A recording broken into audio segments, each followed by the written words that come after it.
Bonjour et bonsoir chers téléspectateurs de Kivu Morning Post, bienvenue dans ce numéro de l'actualité du jour. À présent les titres. Des combats violents se sont poursuivis ce mercredi entre les rebelles du M23 et les Wazalendo dans la localité de Kahira en territoire de Masisi, malgré les avancées dans les processus de paix de Luanda.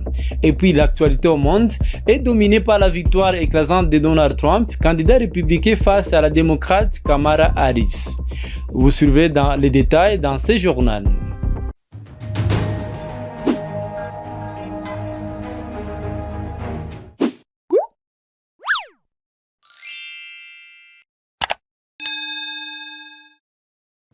Bonjour. Des combats violents ont éclaté de nouveau ce mercredi entre les rebelles du M23 et les combattants Wazalendo dans les villages Tambi et Kahira Centre. Nous sommes dans la chefferie de Bachari, dans le territoire de Masisi au Nord Kivu. Ces affrontements sont signalés malgré l'évolution du processus de paix de Luanda. Des détails avec notre correspondant Isaac Bingeve. Nos sources rapportent que les résistants Wazalendo FDP ont lancé les attaques contre les rebelles du M23 au niveau des Tambi, avant d'être repoussés jusqu'à Kahira Centre. Pendant ce temps, les détonations d'armes lourdes et légères se font attendre dans ces entités précitées et la situation reste tendue. Je cite, « Nous attendons les coups de balles au niveau des Tambi, vers Kahira. Mais nous ne savons pas quelle sera la suite, car nous observons seulement la situation. Vraiment, ça crépite d'une manière inexplicable. Des obus sont largués en aveuglette par les rebelles du M23 à direction de Kahira.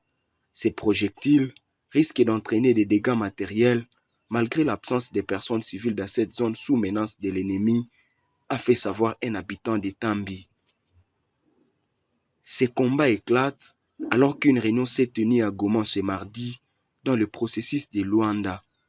Au cours de ces assises, la ministre des Affaires étrangères de la RDC a une fois de plus déploré la violation du cessez-le-feu par la rébellion du M23.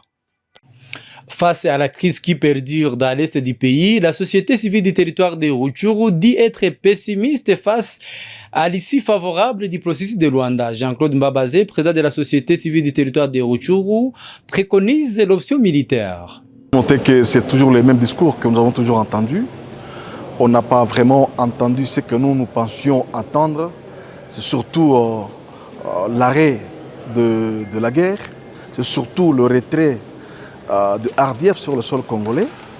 Vous avez suivi avec moi que le ministre rwandais des Affaires étrangères a fait un discours très ambigu où il parle de lever des mesures de défense sans parler clairement du retrait du RDF sur le sol congolais.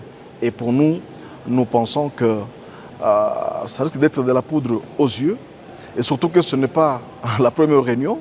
Vous vous rappelez qu'en Angola, il y a eu une feuille de route qui avait été signée qui n'a pas été respectée. Aujourd'hui, nous ne voyons pas de signaux clairs pour dire qu'on va respecter ce qu'on vient de dire ici.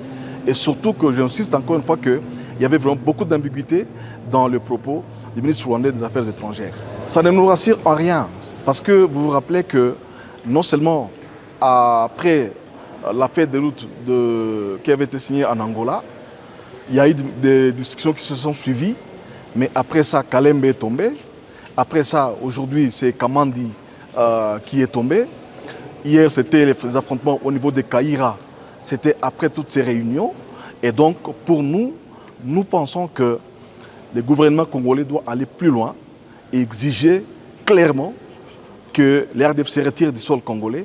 Parce que si cela n'est pas fait, ce sera toujours les mêmes discours auxquels on a toujours entendu, parce qu'ici, il n'y a pas un mot nouveau qu'on n'a jamais entendu, et que donc, pour nous, ce qui va nous rassurer, c'est de voir le retrait effectif de RDF sur le sol congolais. Et puis, l'actualité au monde est dominée par la victoire écrasante de Donald Trump, qui a été élu 47e président des États-Unis. Il a battu sa rivale démocrate, Kamala Harris, selon des médias américains. Trump a obtenu plus de 270 voix des grands électeurs, lui permettant ainsi d'accéder à la Maison-Blanche. Qui est Donald Trump?